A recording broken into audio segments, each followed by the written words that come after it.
Te voy a decir dos palabras y si se te viene a la mente un olor extraño, es porque viviste esto que te voy a decir. Y las palabras son sección amarilla.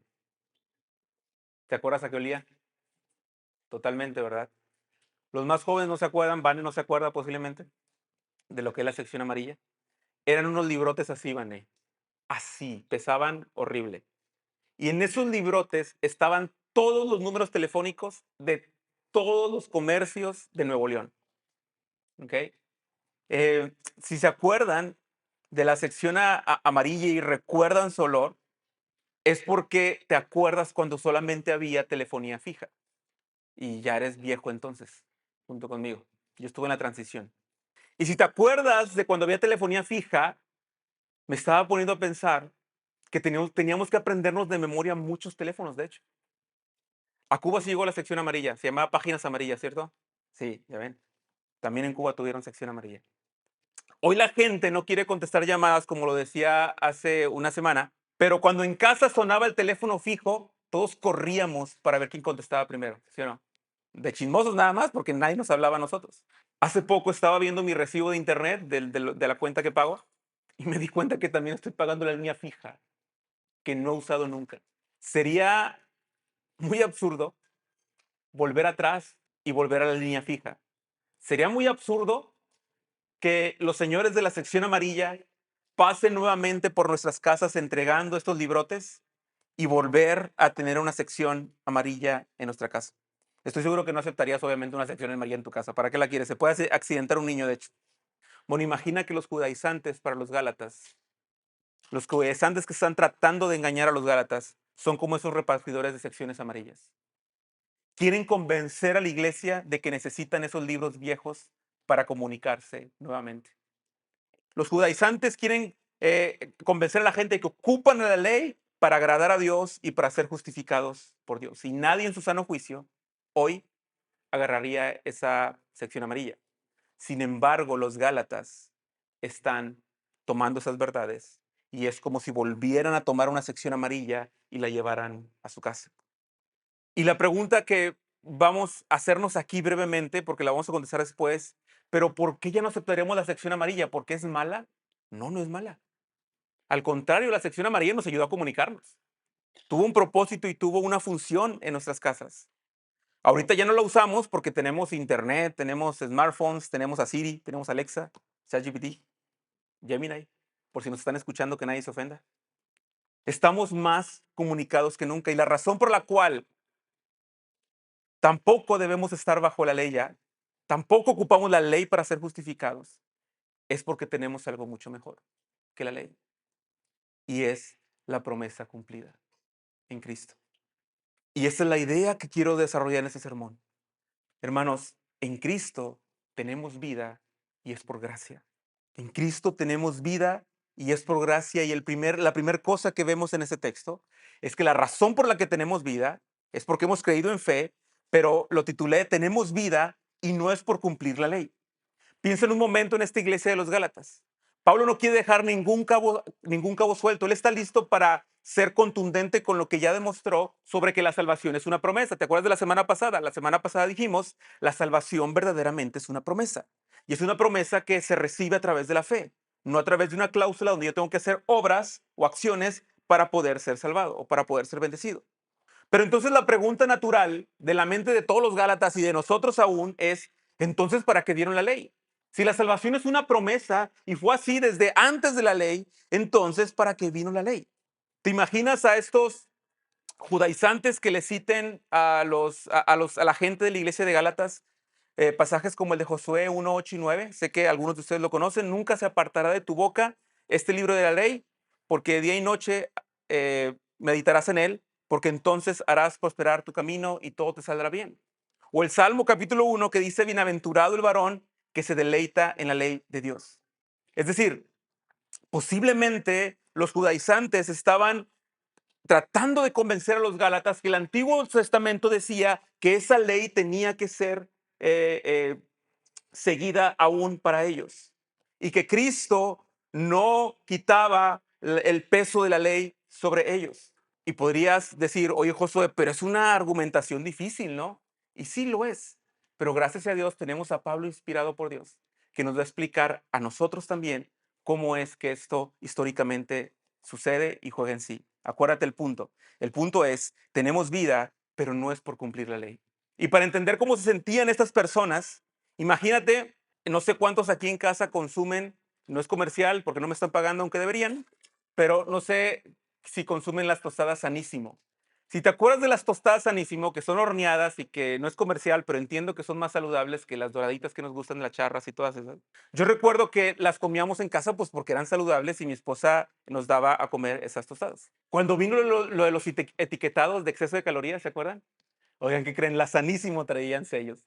Y cuando salieron los sellos, no sé ustedes, pero yo fui de los primeros que se quejó. Dije, ¿cómo? ¿Cómo que traen sellos? Tantos pozoles, tantos ceviches que hubiera comido con las tostadas doradas que usé la Sanísimo. Creo que ya cambiaron la fórmula, ya están bien, ¿ok? Pero justo así se podrían sentir los gálatas o los judíos. Si Pablo dice, entonces, ¿para qué fue dada la ley? Es como si dijeran, entonces, ¿para qué estuvimos siguiendo toda la ley? Si no nos podía justificar. ¿Para qué fuimos obedientes a Dios en este tiempo si esto no podía darnos salvación ni fue bendición? Entonces, ¿la ley fue una mala broma de Dios? ¿Todo lo que hizo el pueblo de Israel fue un programa piloto que no funcionó? Y Pablo va a decir, de ninguna manera, de ningún modo. Pablo nunca dirá que obedecer a Dios fue un engaño, como me pasó a mí y a ti con las tostadas esas que nos comíamos creyendo que eran saludables. Ya lo son, pero no lo eran, según las etiquetas. La ley, hermanos de Dios, es buena, justa y santa. La ley de Dios, a diferencia de las tostadas en aquel momento, la ley de Dios es buena, justa y santa. Pero entonces, ¿para qué fue dada la ley? Si no nos iba a justificar, si no nos iba a salvar. Bueno, aquí es donde Pablo es contundente y nos muestra que la ley tenía un propósito y tenía un alcance que era temporal. El gran problema de los judaizantes era no entender esta verdad que está por todos lados en la Biblia y ahorita lo vamos a ver en un momento. Y dice Pablo en el versículo 19, perdónenme, se contesta su pregunta retórica, ¿para qué fue dada la ley? Y Pablo dice, fue añadida a causa de las transgresiones hasta que viniera la descendencia a la cual había sido hecha la promesa. Fíjate la propuesta de Pablo. Fíjate el argumento de Pablo. Entonces, ¿para qué cumplimos la ley? ¿Para qué vino esa ley en aquel tiempo? Pablo dice, bueno, vino a causa del pecado, vino a causa de las transgresiones, pero tenía un tiempo límite y era hasta que la promesa que era antes fuera cumplida. Esa es la argumentación de Pablo. Entonces la ley no fue una broma innecesaria, no fue algo malo. Piénsalo nuevamente usando la reflexión de la sección amarilla. ¿Para qué fue dada la sección amarilla? Para comunicarnos en un tiempo donde lo necesitábamos y nos ayudó a comunicarnos. ¿La necesitamos ahora? No, porque ya evolucionó todo a algo mejor. De la misma manera, la ley fue dada por nuestra necesidad. Había una urgencia de instruir, de corregir y de cuidar a un pueblo de su propia maldad y pecado. Y para ver esto en acción, podemos ir rápidamente al libro de Éxodo para observar cómo es que la ley fue dada. Y voy a citar algunos textos aquí, no tienes que buscarlos, porque solamente quiero que veamos un panorama de la historia de Éxodo. Si los quieres anotar nada más las citas y las lees en tu casa, está bien. Primero, Dios saca de la esclavitud a su pueblo para llevarlos al desierto a que le sirvieran y a que le adoraran. Éxodo 14, 30 y 31 dice, aquel día el Señor salvó a Israel de mano de los egipcios. Cuando Israel vio el gran poder que el Señor había usado contra los egipcios, el pueblo temió al Señor y cayeron en el desierto y creyeron en el Señor y en Moisés, su siervo. Después sigue la historia de Éxodo y en el capítulo 19 Dios hace un pacto con ellos. Ahora pues, dice Éxodo 19, 5 y 8. Ahora pues, si en verdad escuchan mi voz y guardan mi pacto, serán mi especial tesoro entre los pueblos. Y todo el pueblo respondió a una y dijeron, haremos todo lo que el Señor ha dicho. Versículo Éxodo 19. Después, en Éxodo 20, todo el pueblo percibía los truenos, los relámpagos y el sonido de la trompeta en el monte que humeaba. Y cuando el pueblo vio que Dios hablaba con Moisés, y en ese momento se les dan lo que conocemos como los 10 mandamientos, como una síntesis, como un resumen de la ley de Dios. Escucharon la gente a Dios hablar con Moisés y hasta le dijeron a Moisés, habla tú con nosotros y te escucharemos, pero que no hable Dios con nosotros, no sea que muramos. Dios hizo un pacto y Dios les dio sus reglas, escucharon sus reglas. Después, a partir del versículo 24 hasta el 31 de Éxodo, Moisés sube al monte a recibir las tablas escritas. Y 3 doritos después, sí lo haremos, tenemos temor del Señor, queremos obedecer a Dios. 3 doritos después, como decimos, en Éxodo 32, cuando Moisés viene bajando, el pueblo tomó en sus manos el oro que se trajeron de Egipto, todas las cosas de Egipto, y Aarón, que era el sacerdote, empezó a fundir algo, empezaron ahí a ver que salía una lluvia de ideas, y lo que dio a luz fue un becerro de oro. Ellos formaron con sus manos un becerro de oro. Y lo que dijeron de este becerro era: este es tu Dios, Israel, que te ha sacado de tierra de Egipto. Qué fuerte, ¿no? Dios abrió el mar rojo, derrotó al ejército más imponente en ese entonces. Estaban matando tus hijos en Egipto. Te saca con brazo fuerte, con milagros y señales, te lleva al desierto para hacer un pacto contigo. Lo escuchas hablar con Moisés. Moisés se va al monte para ir y traer la ley de Dios. Y el pueblo dice, como que ya hace hambre, ¿no? Como que le falta algo aquí, como que está muy apagado todo. Y hacen un becerro y lo adoran como si fuera Dios. ¿Y qué hace Moisés? Versículo capítulo 32, 19. Y sucedió que tan pronto como Moisés se acercó al campamento y vio el becerro y las danzas, porque había una fiesta ahí, se encendió la ira de Moisés, arrojó las tablas de sus manos y las hizo pedazos al pie del monte. ¿Por qué vino la ley, según Pablo? ¿A causa de qué? Del pecado, de las transgresiones. Y si no vemos en el pueblo de Israel, si no nos vemos nosotros mismos en el pueblo de Israel, no vamos a entender por qué fue dada la ley. Porque la ley fue dada a causa del pecado. Obviamente, tras la intercesión de Moisés, Dios va a perdonar al pueblo y luego nuevamente Dios le da otras 2 tablas de piedra como las anteriores y escribe la ley y la da al pueblo. ¿Para qué fue dada la ley? A causa del pecado. Hermanos, el pueblo de Dios nunca, jamás ha sido salvado por las obras de la ley. Nunca, jamás en la historia de la humanidad alguien ha sido salvado por sus propios esfuerzos, excepto Jesús. Nunca, jamás alguien ha sido salvado por sus obras. De hecho, ya les había dicho que el pueblo de Dios fue salvado de Egipto y la ley vino después. ¿Para qué era la ley? ¿Por qué vino la ley? A causa del pecado. A causa de que tú y yo tendemos a pecar, tendemos a alejarnos de Dios. Y la ley iba a ser como un cuidador para ese pueblo. Fíjate lo que dice Jeremías 31, 33. Vienen días, declara el Señor, un profeta, muchos años después, como en el 600 antes de Cristo. Moisés está en el 1400 antes de Cristo, y como casi 1000 años después viene otro profeta llamado Jeremías y les dice: vienen días, declara el Señor, en que haré con la casa de Israel y con la casa de Judá un nuevo pacto. Pondré mi ley, ya no en piedras, sino dentro de ellos, y sobre sus corazones las escribiré. Es decir, que desde el Antiguo Testamento se declaró que la propia ley tenía una vigencia hasta este nuevo pacto, hasta que viniera la descendencia, es decir, Cristo. No es una idea que Pablo se está sacando acá en el libro de los Gálatas. Era algo que Jeremías ya había dicho: voy a hacer un nuevo pacto, no como el pacto que hice en el desierto, porque ese lo invalidaron, no lo cumplieron, pero voy a hacer un nuevo pacto con la casa de Israel. Vienen días donde voy a hacer ese pacto. Entonces, entendemos que Pablo nos sigue demostrando que la salvación de Dios realmente es una promesa que fue hecha a la descendencia de Abraham. Y es una promesa que nada ni nadie la puede anular. La ley vino por el pecado, pero la ley iba a ser temporal. Y Pablo va a reforzar esta idea al final del versículo 19. Pablo usa nuevamente el lenguaje legal y nos dice que la ley de Dios fue dada por medio de ángeles y de un mediador. Aquí Pablo posiblemente está haciendo una alusión a Deuteronomio 33:2. Y de Deuteronomio 33:2 nos menciona que cuando Dios vino y se presentó ante Moisés para dar la ley en el Sinaí, dice que vino en medio de 10 millares de santos o ángeles. A su diestra había fulgor centellante para ellos. Pablo nos está diciendo que cuando Dios dio su ley a Moisés, vino acompañado de testigos que eran ángeles. Moisés era el mediador y se la iba a dar al pueblo.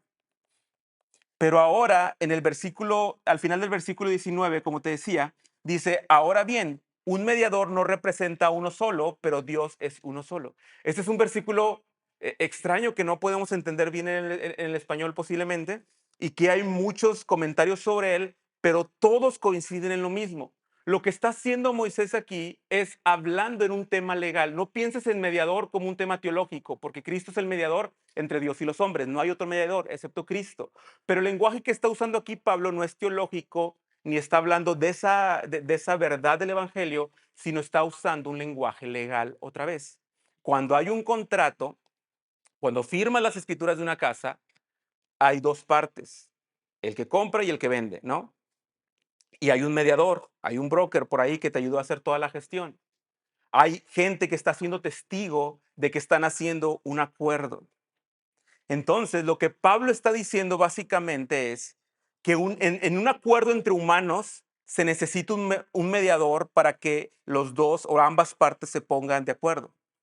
Y Pablo nos está recordando con Deuteronomio 33 y todo lo que te mencioné de Éxodo, que el pacto de Dios o que la ley de Dios fue dada a través de mediadores. Es decir, dependía de que la gente lo cumpliera ese pacto, que ellos fueran salvados y cuidados de alguna manera. Y todos dijeron allá en el monte Sinaí, sí lo haremos. Pero no es cierto, no pudieron cumplir con la ley de Dios. Pero a diferencia de ese momento, si recordamos la promesa hecha a Abraham, dice que un mediador representa dos partes, pero dice, pero Dios es uno solo. Es decir, Dios no ocupa un mediador en ese sentido legal para que lo que él dijo se haga. Porque aquí no depende de dos partes. No depende de que tú hagas una cosa y Dios haga otra para darte la salvación y para darte la bendición. Dios es uno solo y solo depende de Dios cumplir su palabra y cumplir su promesa.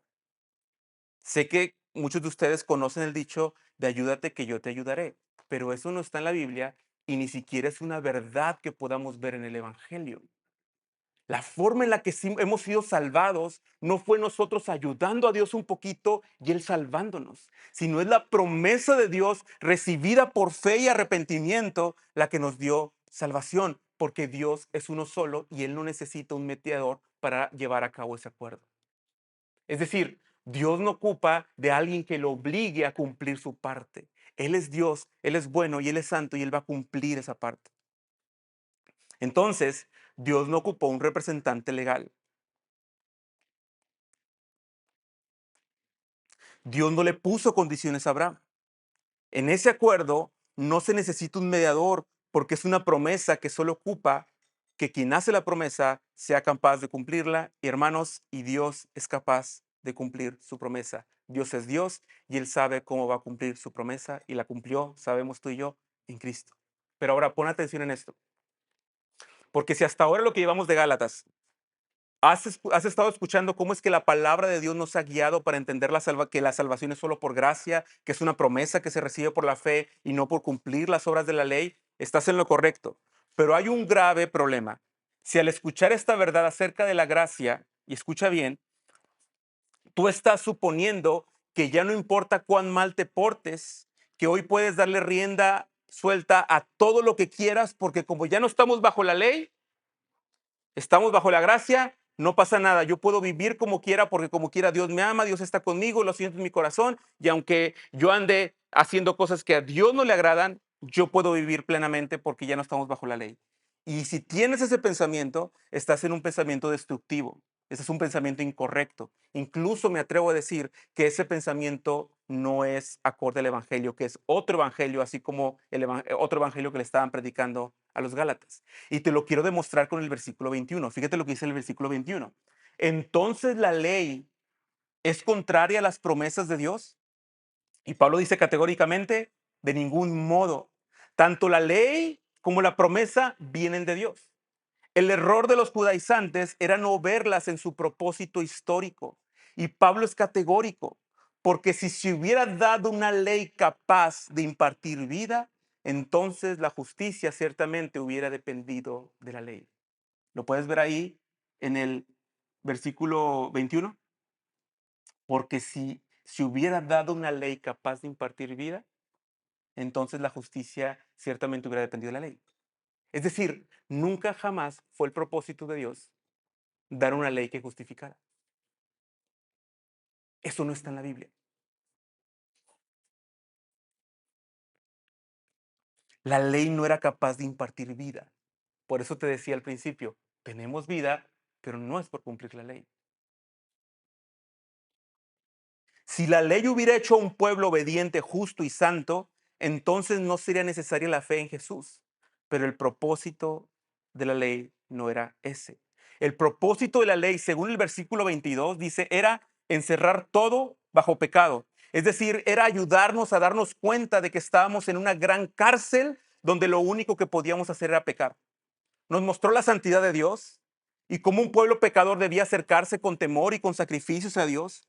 Y posiblemente para nosotros el mandamiento de no tendrás dioses ajenos delante de mí suena muy lógico hoy, pero te digo algo, es lógico solo porque tú ya fuiste enseñado con él. La realidad es que tú y yo somos potencialmente una fábrica de ídolos. Mira al pueblo de Israel. El pueblo de Israel acaba de ser sacado con brazo fuerte, con maravillas, con señales, y hacen un becerro de oro. Es como cuando vas al Parque La Pastora. Si has ido al Parque La Pastora, al zoológico,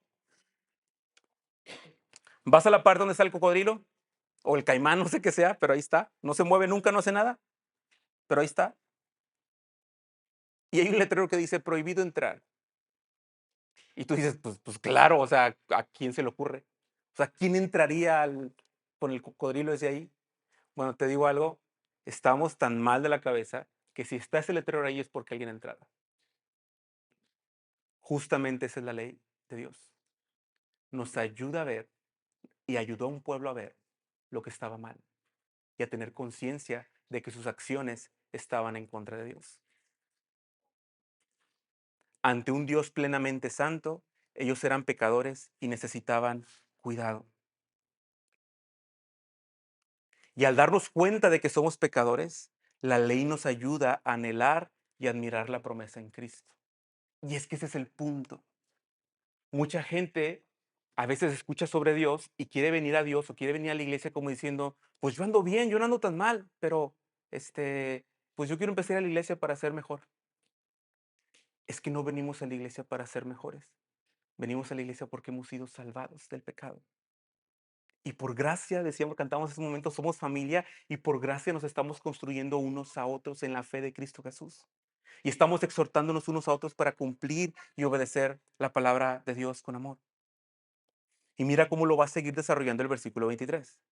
Antes de venir la fe, estábamos encerrados bajo la ley, confinados para la fe que había de ser revelada. Y esto es maravilloso porque estar confinados bajo esa ley fue un asunto de cuidado. Es decir, no veas estar bajo la ley como algo malo. No voltees al Antiguo Testamento y veas a los que estaban bajo la ley como diciendo, ay, pobrecitos, estaban bajo la ley. No, estaban siendo cuidados. Estaban siendo protegidos con esa ley. Piensa en tus hijos. ¿Cuántas veces se han molestado contigo porque les pones reglas en casa? O nada más los míos. Papá, ¿por qué tengo que hacer esto? ¿Por qué no puedo ir para allá? Y aunque ellos no lo entienden hoy, cuando crezcan dirán, qué bueno que mi papá estuvo ahí, qué bueno que mi mamá estuvo ahí, porque me disciplinó para que no hiciera tonterías de las cuales hoy me estaría arrepintiendo. Y esa es nuestra historia, ¿sí o no?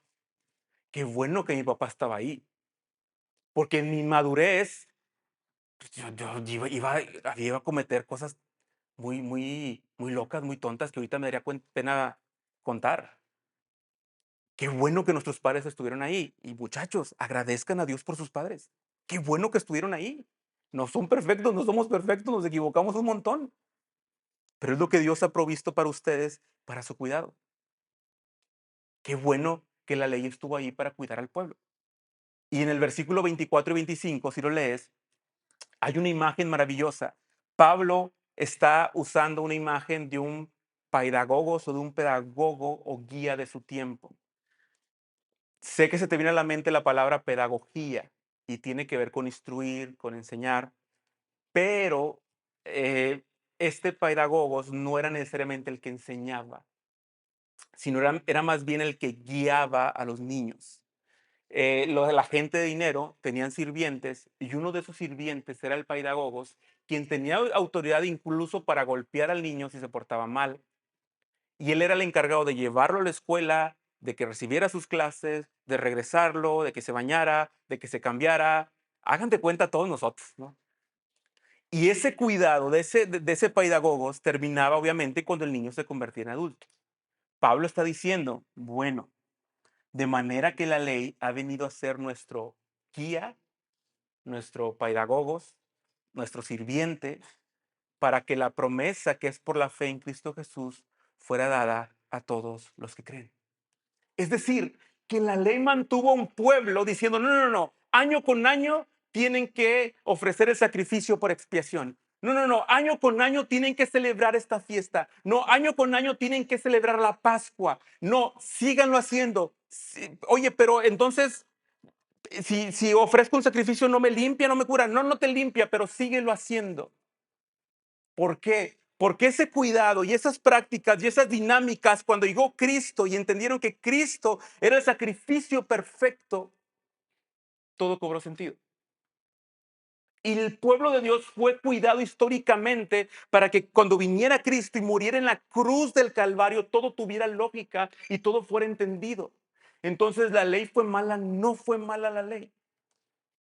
La ley cuidó a un pueblo y lo guió como un sirviente hasta encontrarse con Cristo. Y eso es justo lo que está diciendo ahora Pablo. Y debido a que Cristo ya vino, ya no estamos bajo ese sirviente, bajo ese pedagogos. Por eso te decía hace un momento que es muy peligroso que tú vivas una vida cristiana, que yo viva una vida cristiana sin obediencia. No porque creamos que nuestras buenas obras nos salvan, no. Ya dijimos que somos justificados solamente por la fe en Cristo Jesús. Pero hermano, escúchame muy bien. Si tú eres una persona que en lo privado se está desviando del camino del Señor, sabes que la fornicación es pecado y estás fornicando, sabes que el adulterio es pecado y estás cediendo a la tentación de engañar a tu cónyuge, sabes que mentir es pecado y estás mintiendo para ocultarte, sabes que robar es pecado y estás robando. Si tú dices creer en la gracia de Dios, pero en lo privado estás pecando sin arrepentirte y sin venir a Él con fe para ser transformado, estás en un grave peligro de autoengaño. ¿Por qué? Porque la ley no tenía la capacidad de producir vida, pero la gracia y la fe en Cristo Jesús tienen la capacidad de dar vida. Acuérdate de la promesa del nuevo pacto de Jeremías. Vienen días, declara el Señor, en que haré con la casa de Israel y con la casa de Judá un nuevo pacto. Pondré mi ley ya no en las piedras, sino la pondré dentro de ellos y sobre sus corazones las escribiré y yo seré su Dios y ellos serán mi pueblo.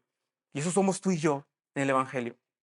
El Evangelio, hermanos, tiene capaz de dar vida a todos los que creen verdaderamente en Él, a todos los que se arrepienten de su pecado. Y por favor, presta atención porque creer en Jesús no es solamente estar de acuerdo con la doctrina de la salvación por gracia. No es sentir bonito el domingo cuando cantamos. Poner tu fe en Cristo Jesús es experimentar una transformación y una conversión genuina y verdadera. No puedes decir que crees en Él y no ser alguien que es objeto de la vida que se está produciendo en ti. No hay forma. Y no hay forma no porque ahora vayamos a ser legalistas del otro lado para nada, sino porque no depende de nuestras acciones, no depende de nuestras obras. Lo vuelvo a decir, la gracia no es ayúdate que yo te ayudaré, no es como un médico o un nutriólogo que depende de que la otra parte haga su labor para que puedas bajar de peso, para que puedas estar saludable o para que puedas sanarte de alguna enfermedad. Te voy a sanar, pero tienes que tomarte el antibiótico cada 8 horas, alternando el Motrin y el Tempra para que se le baje al niño, etcétera. Pero la gracia de Dios no funciona así. La gracia depende de que Dios cumpla perfectamente su promesa en nosotros. Y cuando verdaderamente crees en el Evangelio, la gracia te va a sostener porque ha sostenido a su pueblo a través de los milenios. Y esa misma gracia te sostiene a ti hoy. ¿Ya no confías en tu propia capacidad para ser obediente? Sino en la capacidad que Dios te da a través de su Espíritu Santo para ser obediente. Por eso, si dices que te has arrepentido de tus pecados y has creído verdaderamente, pero sigues viendo una vida de mentira, es como decirle a Dios mentiroso, es como decirle, Dios, tu gracia no funciona conmigo. Y no hay posibilidad de eso, porque lo que Dios dijo que iba a hacer, lo va a hacer y lo va a cumplir. Así que si tú vienes a Cristo con fe, con arrepentimiento, te aseguro que tu vida va a ser transformada. Y llegamos a la parte final. Tenemos vida y es por Cristo. Y esto lo demuestra Pablo en los últimos versículos.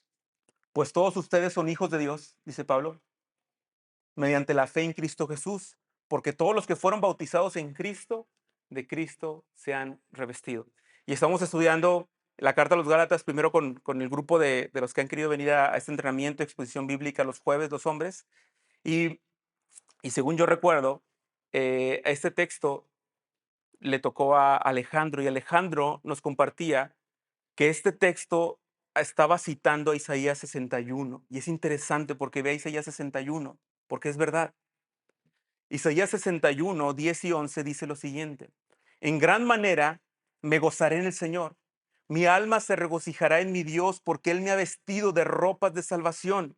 Me ha vuelto en manto de justicia, como el novio se engalana con una corona, como una novia se adorna con sus joyas, porque como la tierra produce sus renuevos, así el Señor Dios hará brotar la justicia y la alabanza delante de todas las naciones. Mira, esto es maravilloso porque es como Pablo diciendo, la ley no tenía la capacidad de producir vida en ti, solo la fe en Cristo Jesús era para conducirnos a Cristo, para que la promesa se cumpliera. Y la promesa de Cristo, si estás en Cristo y de Cristo te has revestido, te has vestido con las ropas de Cristo, entonces dice Isaías que los que se han revestido de Dios, de su interior, de su ser, va a brotar el fruto y los renuevos de justicia.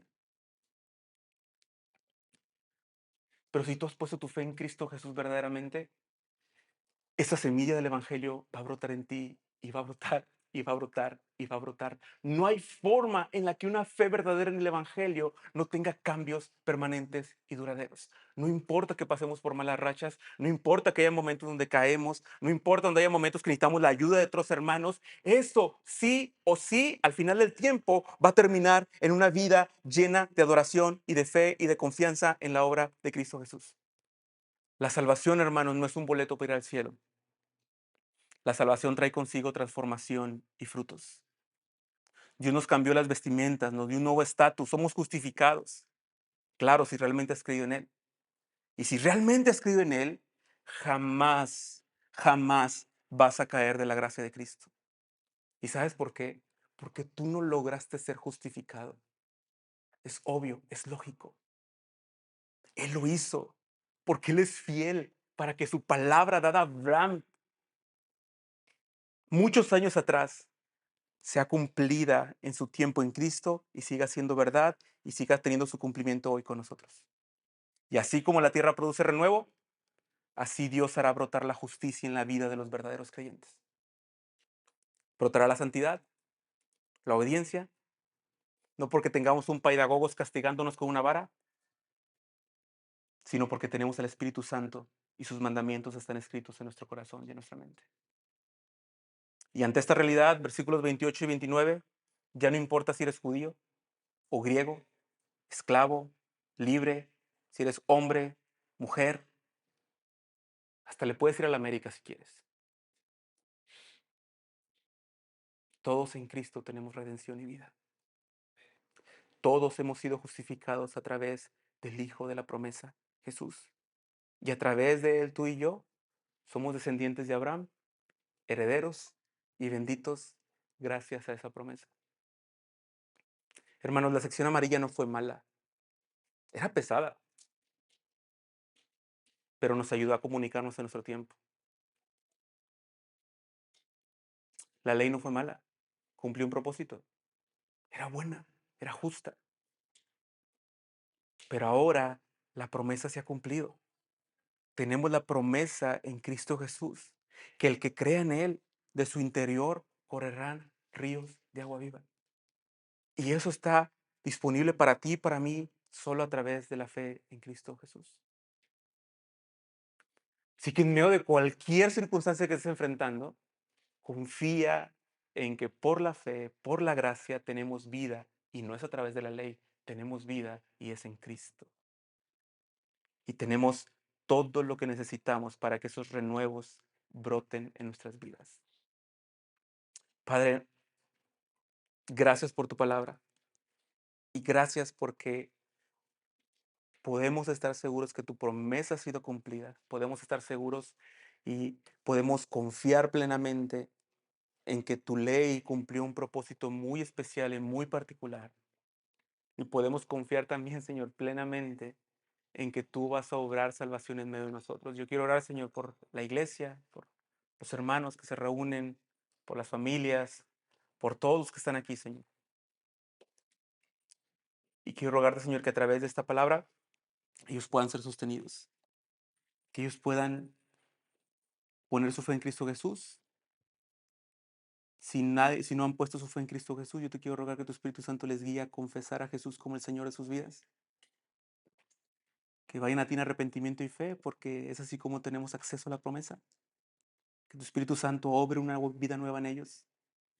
Pero también, Señor, queremos rogarte que los que tenemos ya tiempo en el Evangelio, que no contristemos a tu Espíritu Santo, que no apaguemos el Espíritu Santo, sino que a través de la fe tú sigas obrando frutos espirituales en nuestras vidas y en nuestros corazones. Sosténnos en tu gracia, Señor. Tú eres nuestra roca. En ti somos fuertes. En ti somos más que vencedores. Por tu amor, no por nuestras obras. Así que ayúdanos a caminar, Señor, en obediencia y en fe a ti. Porque tú nos has salvado. Porque en ti hay vida y vida en abundancia y vida eterna. Te bendecimos, Señor, y te exaltamos en Cristo Jesús. Amén. Nos ponemos en pie y respondemos al Señor y adoramos.